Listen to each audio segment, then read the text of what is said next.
আসসালামু আলাইকুম প্রিয় ভাই বোনেরা, সবাই কেমন আছেন?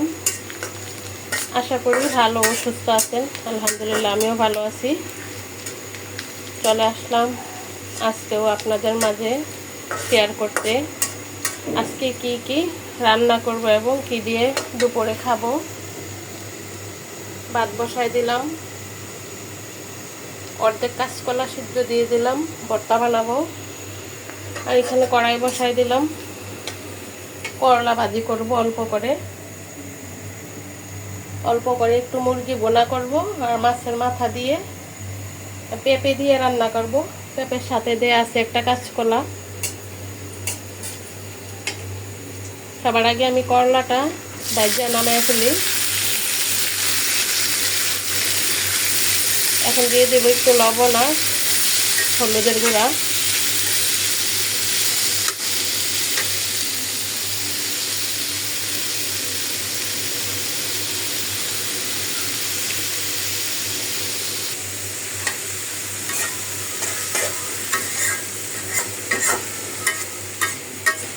অনেকেই বলে করলা ভাজি অনেক তিতা লাগে, খাওয়া যায় না। করলা কেন তিতা লাগবে? আসলে এই জিনিসটাই একটা তিতা জিনিস, কিন্তু তিতা জিনিস বলে যে রান্না করার পরও এত তিতা লাগবে যে খাওয়া যায় না, এমন কোনো কথা না।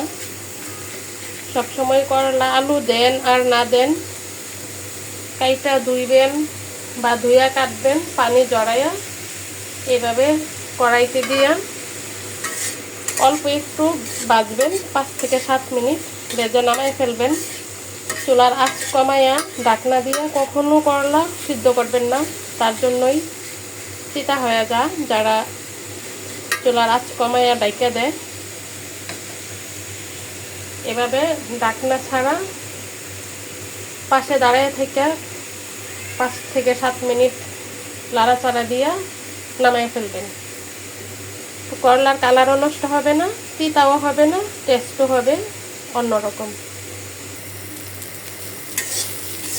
হয়ে গেছে করলা ভাজি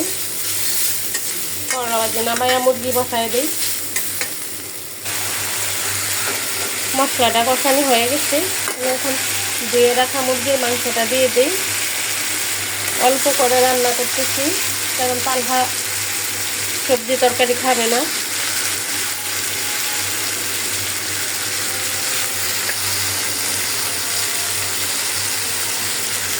পেঁয়াজ কুচি দিয়ে দিলাম,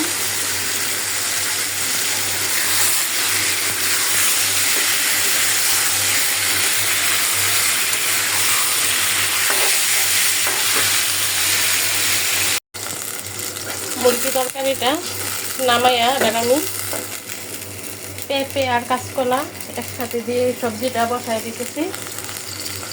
দিয়ে দিলাম বাটা মশলা, স্বাদ মতো লবণ,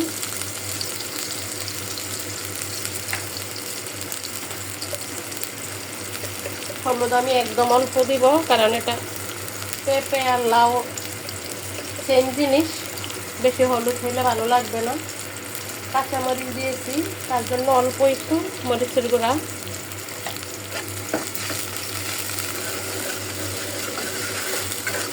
আর একটু দিব জিরার গুঁড়া।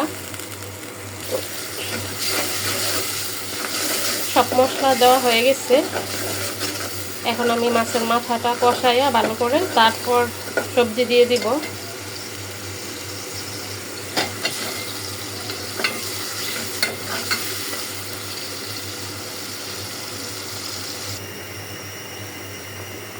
ভালো করে মাছের মাথা এবং মশলা কষানি হয়েছে। আমি এবার ধুয়ে রাখা কাঁচকলার পেঁপে দিয়ে দিই।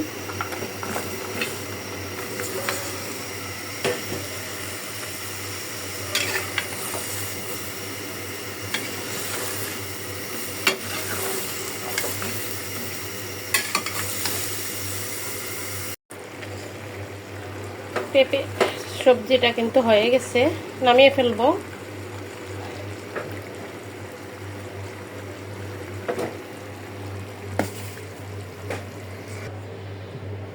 আমার রান্না কমপ্লিট হয়ে গেছে, একদম সহজ রান্না। মাছের মাথা দিয়ে পেঁপে, অল্প করে মুরগি বোনা করলাম, অল্প একটু করলা ভাজি, আর অল্প একটু কাঁচকলার ভর্তা। আজকে দুপুরের জন্য এই পর্যন্তই। সবাই ভালো থাকবেন। আসসালামু আলাইকুম।